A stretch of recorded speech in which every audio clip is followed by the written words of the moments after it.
안녕하십니까. 성경은 내 이야기다. 김홍덕입니다. 오늘은 마가복음 두 번째 시간을 가지도록 하겠습니다. 앞서 말씀드린 바와 같이 오늘은 이제 그 세례 요한과 세례에 대해서 좀 많이 말씀을 드리도록 하겠습니다. 지금 이제 우리가 이 마가복음을 보고 있는데, 이 마가복음에서 이제 제일 처음 시작은 예수 그리스도는 복음의 시작이다 이렇게 했습니다. 그리고 난 다음에 이제 이게 세례의 이야기가 나옵니다. 뭐 세례 이야기라기보다는 정확하게는 세례 요한이라는 사람에 대해서 나옵니다. 뭐 이제 성경을 보신 분들은 아시겠지만 구약 시대에 이제 이사야라는 선지자가 예수님이 오시기 전에, 다시 이야기해서 예수님이 오신다는 것 어떤 그런 표현을 한 것보다 이스라엘 백성들을 구원할 메시아가 오기 전에 먼저 그 길을 예비하러 오는 사람이 있을 것이다 이렇게 이제 예언을 한 적이 있습니다. 그 사람이 누구냐 이렇게 했을 때 이제 세례 요한입니다. 그런데 이 세례 요한이라는 사람은 뭐 좀 뭐라 그럴까요? 예수님과 어떻게 보면 좀 친척입니다. 예수님보다 6개월 먼저 이렇게 낳고 뭐 자기가 이제 그 어머니 뱃속에 있을 때 예수님이 잉태된 마리아를 찾아갔을 때 막 뱃속에서 이렇게 막 뛰놀고 이렇게 했다는 기록도 이제 있습니다. 이 세례 요한이라는 사람을 이제 성경에서 표현하기를 어떻게 표현하고 있느냐 하면 약대 트롯을 입고 광야에 있고 뭐 메뚜기와 석청을 먹었다 이렇게 이제 되어 있습니다.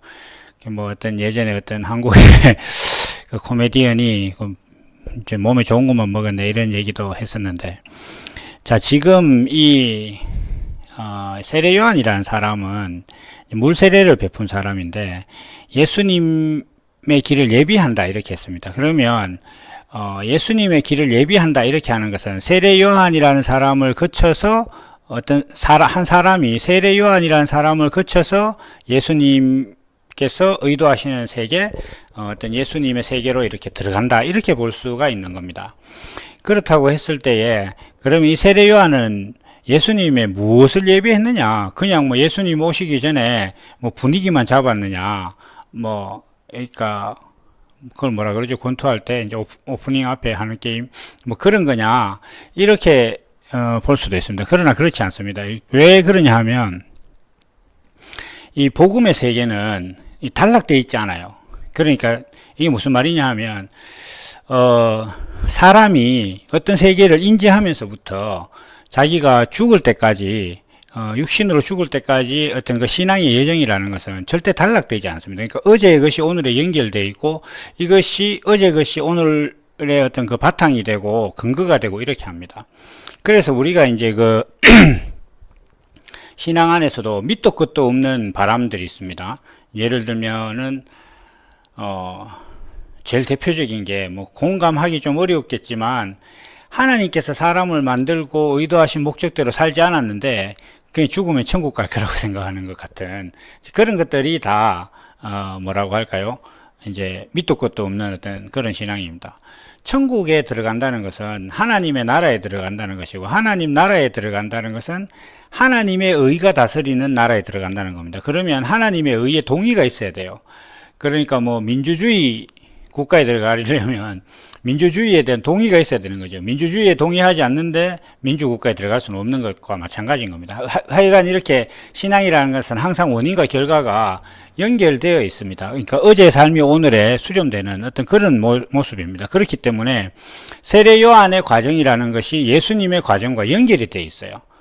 그래서 정확하게 뭐 표현 좀 비유를 하건대 세례 요한과 예수님은 어떤 바통 터치를 한 그런 관계다 이렇게도 볼 수가 있습니다.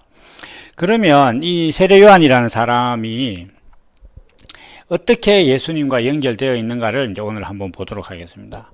그 뭐 육신적으로 뭐 우리나라 말로 하면 이종사촌 좀 되겠나요? 하여튼 그렇지만은 그런 관계가 아닙니다. 그걸 뭐 이야기하고자 하는 것이 아니라 세례 요한은 광야에 있었습니다. 그러니까 뭐 좋은 땅 놔두고 광야에 왜 있었느냐? 제사장 집안인데. 그런데 이게 이 세례 요한이 광야에 있었다는 것은 그 우리나라 말에도 그 신토불이라는 게 있는데 그 땅에서 난 걸 이제 먹어야 된다 뭐 이렇게 하는데 땅과 그 위에 사는 것은 사실 연관성이 있다 이런 것이죠. 그게 이제 그 세례 요한이 광야에 있었다는 것은 이 사람의 정체성은 광야와 굉장히 연관성이 있다는 그런 의미입니다. 근데 광야와 연관성이 있다 이렇게 하면 어떤 것이냐 이렇게 할 때 광야가 무엇인가를 일단 봐야 되겠습니다. 광야는 이스라엘 백성들이 그 출애굽해서 40년간 이제 그 광야에서 이제 젖과 꿀이 흐르는 땅으로 이렇게 지나가게 됩니다. 근데 이 광야에서는 어떤 일이 있었냐 하면 광야라는 곳은 이제 사막이거든요. 사막이기 때문에 밤에는 굉장히 춥고 낮에는 굉장히 덥습니다. 그러다 보니까 이 광야에서 그냥 뭐 아무 대책도 없이 그냥 지낼 수가 없어요. 그래서 하나님께서 어떻게 하셨느냐 하면 구름 기둥과 불 기둥을 이제 예비하셨다고 되어 있습니다. 구름 기둥은 밤에 이제 이스라엘 장막 위에 있고 그 다음에 이제 구름 기둥은 낮에 이렇게 있었던 거예요. 그래서 낮에 구름 기둥이 이렇게 딱 정지를 하면 어쨌든 사람들이 낮에는 그 그늘에 들어가야 되니까 구름 기둥 밑에 이제 장막을 치고 있다가 이 구름 기둥이 움직이면 이제 가는 거예요. 그리고 이제 밤에도 불기둥이 나타나서 이제 따뜻하게 해주다가 이 불기둥이 움직이면 가야 되는 겁니다. 그래서 이 구름 기둥과 불기둥은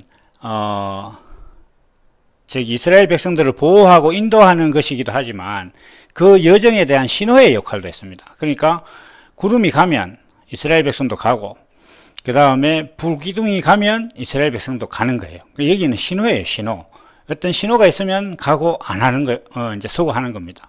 마치 이제 축구나 농구 같은 데서 이제 휘슬을 불면, 공을 차기 시작하고 휘슬을 불면 또 공 차는 걸 중지하고 이렇게 하는 것과 같은 거예요. 그런데, 죄송합니다. 그 재밌는 것은, 세례 요한을 일컬어서 성경은 뭐라고 이야기하고 있냐면 광야에서 외치는 자의 소리다 이렇게 이야기했습니다. 한편 왜 이게 재밌는 것이냐 하면 예수님도 세례 요한도 이스라엘 백성들에게 외친 말이 같습니다. 회개하라 천국이 가까웠느니라 동일한 말을 했어요. 동일한 말을 했는데 세례 요한에 대해서는 광야에서 외치는 자의 소리다 이렇게 이야기했고 예수님에 대해서는 하나님의 복음이 전파됐다. 천국의 복음이 전파됐다 이렇게 말씀을 하고 있는 겁니다. 굉장히 좀 다르잖아요. 똑같은 말인데 물론 뭐 이건 상당히 이제 여러 곳에서 응용할 수 있습니다만 오늘 일단 이 상황만 놓고 봤을 때 자 세례 요한은 동일하게 회개하라 천국이 가까웠느니라고 말을 했는데 이거는 소리라는 거예요. 소리. 그러니까 세례 요한의 말은 무엇이냐 이렇게 했을 때 구름 기둥과 불 기둥이 움직이면 가고 서는 것처럼 그 신호예요. 그러니까 세례 요한의 말은 신호예요, 신호. 어떤 해도 되는 것, 하면 안 되는 것을 구분하는 것과 같은 어떤 그런 신호단 말이에요. 요즘은 뭐 그런 얘기들이 없는데, 제가 이제 뭐 대학 다니던 80년대만 해도, 가요방, 뭐 이런 것들이 이제 처음 나오기 시작했습니다. 그래서, 뭐 80년대 후반 이럴 때, 교회에서 어떤 얘기들이 있었냐 하면, 가요방 가는 것이 죄냐 아니냐, 이렇게 물었어요. 뭐, 아직도 싸그라들지 않는, 그러나 이제 뭐 시대가 많이 흘러서 이제 많이 희석되긴 했지만, 술 마시는 것이 죄냐 아니냐, 이런 것들을 이제 교회 가서 묻습니다. 많은 사람들이 교회 가서 이것을 해도 되느냐, 안 되느냐, 이렇게 물어요. 그게 뭘 기다리는 겁니까, 그게? 신호를 기다리는 거예요. 해도 된다는 휘슬을 기다리느냐, 아니면 하지 말라는 것이냐, 이런 신호를 기다리고 있는 겁니다. 그러니까 신앙이라는 것이 행동 기반으로 되어 있는 사람들은 이렇게 신호를 기다린다니까요. 그래서 교회에 가서 뭐 어떤 목사님을 찾아가서 또 뭐 그 교사나 장로를 찾아가서 전도사를 찾아가서 내가 이런 일이 있는데 이걸 해도 되겠느냐 안 되겠느냐 이렇게 묻는다는 것은 다 신호예요. 신호를 기다리는 거단 말입니다. 심지어는 교회 밖에 가서 어떤 기도원에 가서 내가 지금 뭐 이 시험을 준비해서 되겠느냐 안 되겠느냐 이런 걸 물으러 다니죠. 그게 다 신호단 말이에요. 신호를 기다리는 거예요. 광야라는 것은 신호를 신호가 있어야 되는 것이 불기둥과 구름기둥 같은 신호단 말이에요. 이건 무엇이냐 하면 행위 기반의 신앙이에요. 내가 이 행동을 해도 되느냐 안 되느냐에 대해서 해도 된다는 신호를 받기 원하든지 하면 안 된다는 신호를 받기 원하든지 그 둘 중에 하나의 신호를 어디서 찾느냐 이렇게 했을 때 성경에서 찾는 거예요. 내가 뭔가를 지금 행동을 해야 되겠는데 이 행동을 해도 되는지 안 되는지를 기준을 성경에서 찾는 겁니다. 성경에서 해도 된다 이렇게 하면 하고 하지 말라고 하면 안 하는 거예요. 이런 신앙이 무슨 신앙이냐 이렇게 할 때 광야의 신앙이에요. 이 광야의 신앙은 뭡니까? 아직 요단강을 못 건넌 거예요. 다시 해서 가나안 못 들어간 거단 말이에요. 이 신앙은 복음이 아니에요. 이 신앙은 율법입니다. 그러니까 신약 성경을 가지고 뭐 이야기를 한다고 해서 신약 시대가 되는 게 아니에요. 복음이 되는 게 아니란 말입니다. 자, 지금 예를 들면 어떤 행동을 해야 되는데 하고 싶은데 할까 말까 고민하고 있는데 그것에 대해서 할지 안 할지를 결정하는 그 근거의 말씀이 신약 성경이다. 그렇다고 해서 내가 복음을 사느냐? 그게 아닙니다. 그리고 내가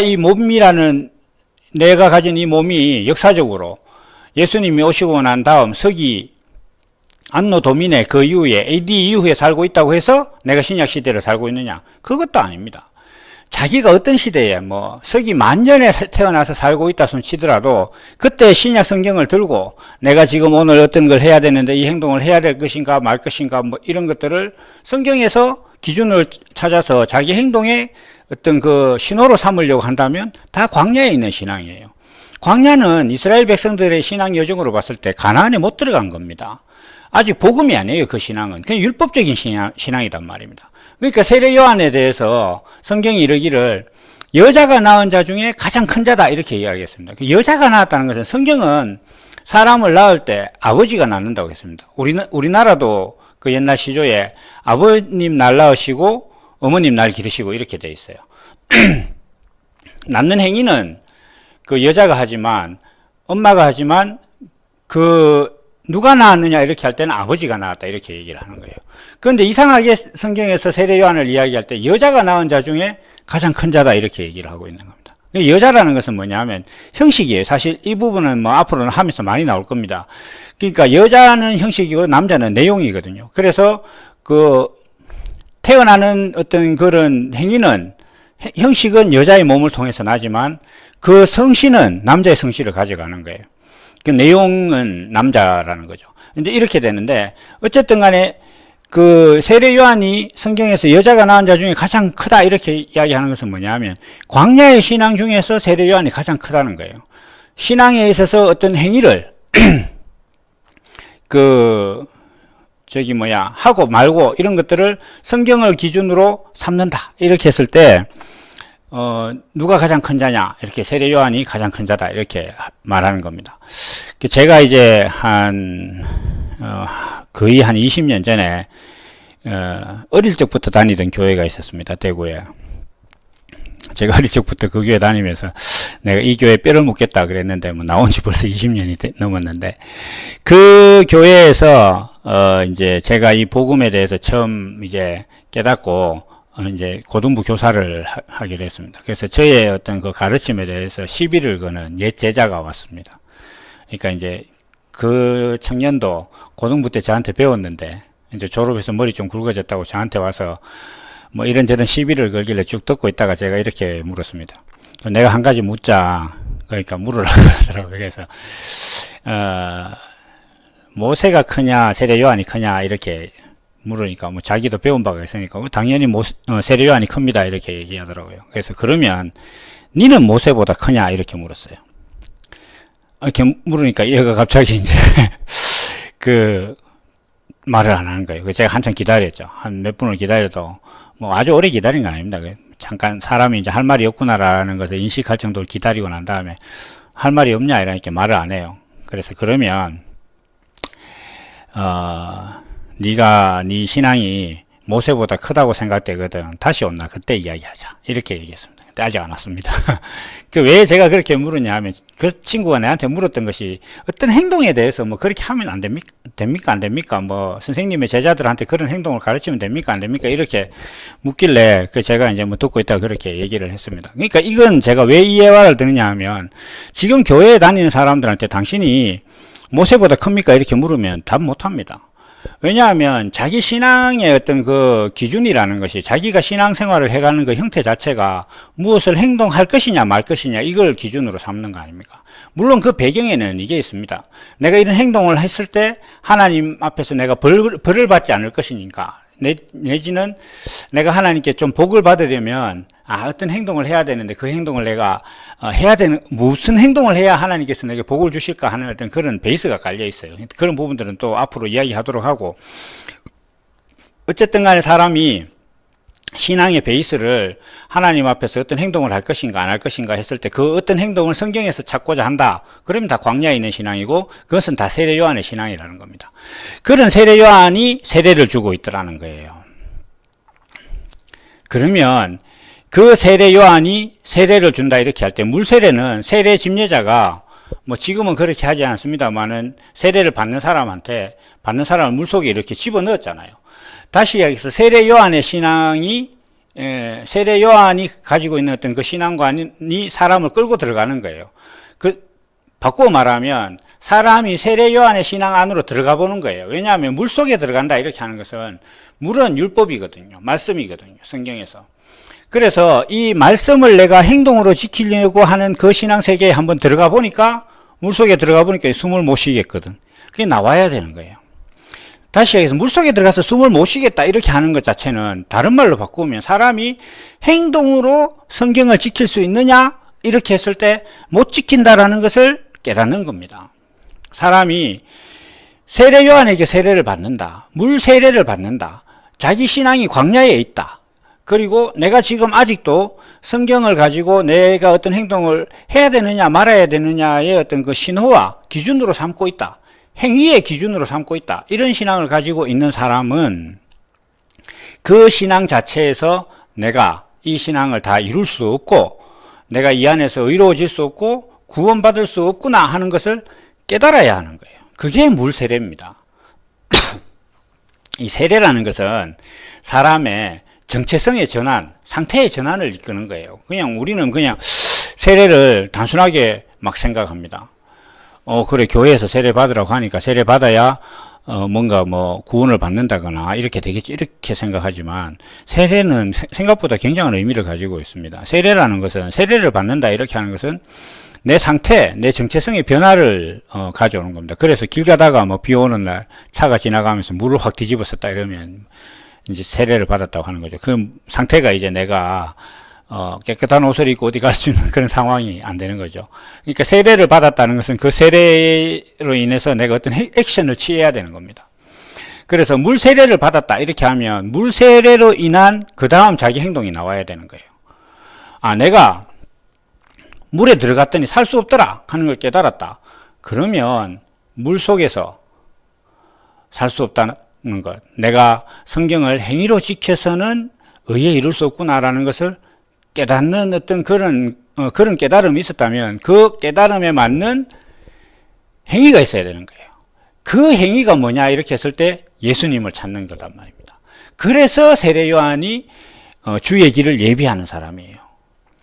밑도 끝도 없이 그냥 세례 요한은 예수님의 길을 예비하는 사람이다. 그러니까 성경 퀴즈 대회 때 대답하듯이 그렇게 외우고 있는 것은 신앙이 아무런 도움이 안 됩니다. 그게 어떤 의미가 있는지도 모르고 뭐 그렇게 외운다고 해서 자기 이야기가 됐나요? 그렇게 안 된단 말입니다. 제가 블로그에 쓰고 있는 주제가 성경은 내 이야기라는 거예요.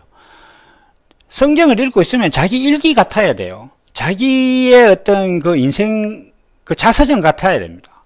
그렇게 읽히지 않는 성경을 뭐하러 읽습니까, 그걸? 지식 자랑하려고 성경에 대해서? 그럴 것 같으면 자기 전공 분야에 대해서나 얘기하세요. 성경에 대해서는 그걸로 밥 빌어 먹으려고 하는 사람들 많습니다. 그러니까 그렇게 할 일이 아니단 말이에요. 자, 이제 오늘 이제 시간이 다 돼 가기 때문에 정리를 하겠습니다. 오늘 뭐 예수님과 세례 요한까지 다 한번 비교를 해 보려고 했는데 세례 요한만 설명하다 보니까 어느덧 한 20분이 다 됐네요. 이 세례 요한이라는 사람은 주의 길을 예비하는 사람입니다. 어떻게 주의 길을 예비하느냐, 이렇게 할 때 세례 요한이 주는 세례를 받고 나면 아, 내가 이 상태로 살 수 없구나, 이렇게 해서 새로운 길을 모색하게 되는데, 그 모색하게 된 것이 예수 그리스도의 복음으로 수렴되도록 하는, 그러니까 아, 율법을 행위로 지켜서는 의로워질 수 없구나라는 것을 깨닫고 나면 그 상태로 그냥 그대로 두면 다시 귀신을 쫓아내고 깨끗하게 청소된 심령과 똑같은 거예요. 거기 또 다른 7 귀신이 또 들어올 수 있기 때문에 그 사람으로 하여금 이제 내가 행위로 의로워질 수 없다라는 것을 깨달았다. 그러면 내가 무엇으로 의로워질 수 있을 것이냐, 이렇게 했을 때 예수 그리스도의 복음을 받아들여서 아, 오직 믿음으로 의롭게 되는 것이구나라고 신분이 전환되도록 하는 계기가 되는 어떤 그 전환점, 그 큰 물을 건너는 것이 물세례입니다. 그 역할을 해주는 사람이 세례 요한이라는 거예요. 이 세례 요한의 정체성은 광야에 있었습니다. 광야라는 곳은 소리가 있는 곳이에요. 뭔가 이게 구름기둥, 불기둥과 같이 어떤 신호가 있어야 돼요. 행동, 성경을 지금도 교회 가면 그 교회 지금 다 광야라고 볼 수 있습니다. 교회 가니까 이런 행동을 해야 된다, 말아야 된다. 행동을 해야 된다는 거예요. 행동을 해야 뭐 복을 받는다. 내내 설교하는 것이 예수 믿어서 부자 된 사람, 박사 된 사람, 성공한 사람, 그런 사람들을 본받아서 그 사람의 삶과 연관된 성경 구절을 하나 끄집어내서 우리도 이런 행동을 해야 그 사람처럼 된다. 그 사람처럼 되는 게 인생의 목적일 것 같습니까? 그거 아닙니다. 그게 거기서부터 잘못된 거예요. 근데 그걸 지금 좋다고 사람들이 가는 거예요. 막 교회 사람들이 몇만 명, 사실 교회는 몇만 명씩 모일 수가 없어요. 왜냐하면 교회는 온전히 가르치는 것이 뭐냐면 육신의 성공이 하나님께 영광이 되는 것이 아니다라는 것으로 가르쳐야 되는 곳이거든요. 그렇게 가르치는데 세상에서 성공하고자 하는 사람들이 그렇게 많이 모일 수 있습니까? 교회는 그렇게 만 명씩 모일 수 없어요. 신세계 신천지를 제가 가본 적은 없습니다. 사람을 몇 번 만난 적이 있지만 여기 대구 시내도 평일날 낮에 가면 가장 사람 많은 거 동성로 중앙파출소 인근에 진을 치고 전도를 해요. 뭐 요일마다 좀 다르긴 하겠지만. 근데 제가 그 사람들을 뭐 연구도 안 하고 뭐 알아보려고도 안 하는 가장 큰 이유가 뭐냐 하면 하나님을 믿는 신앙은 그렇게 급격하게 사람이 늘지 않습니다. 다 모든 사람들 마음속에는 세상에서 성공하고 싶은 마음이 있는데 이게 잘 안 빠지거든요. 그래서 예수 믿기 힘든 겁니다. 그게 다 빠져야 예수를 믿을 수가 있는데 그것이 인생의 목적이 아니라고 가르치는 것이 온전한 교회인데 그렇게 온전한 교회가 가르치고 있는 사람이 모인다는 게 이상한 거잖아요. 그게 아니에요. 사람들은 지금 모두 다 광야 신앙에 있는 거예요. 그 신앙 안에서 자기가 뭐라 그럴까, 이런 행동을 해서 하나님 앞에 복을 받을 것인가 말 것인가, 이런 복선을 까고 예수를 믿고 있기 때문에 그렇습니다. 어쨌든 간에 이 세례 요한의 세례는 물세례인데 결론적으로 말씀드리겠습니다. 세례 요한은 자기가 광야에 있는 사람, 다시 이야기해서 율법을 행위로 지키는 세계의 최고봉입니다. 그 사람에게 세례를 받는다는 것은 뭐냐면 그 사람의 신앙 안으로 한번 들어가 보겠다는 거죠. 그러니까 성경 말씀을 행위로 지켜서 의로워지는 어떤 그 세계로 한번 들어가 보자, 이렇게 했을 때 물속에 들어가니까 안 되네, 안 되겠구나, 이거는 내가 할 수 있는 게 아니구나 라는 고백을 이끌어내는 것, 그것이 바로 물세례다. 그래서 그 고백이 나온 사람은 자기가 이때까지 의롭게 여기고 내가 이렇게 하나님 앞에 행위로 의로워져야겠다라고 생각했던 그것을 일단 이제 포기를 해야 되니까 그 포기하고 난 다음에 이 사람이 어디로 갈 것이냐, 이렇게 했을 때 예수 그리스도께로 가야 되는 거예요. 그래서 예수님이 세례 요한이 예수님의 길을 예비하는 사람이다.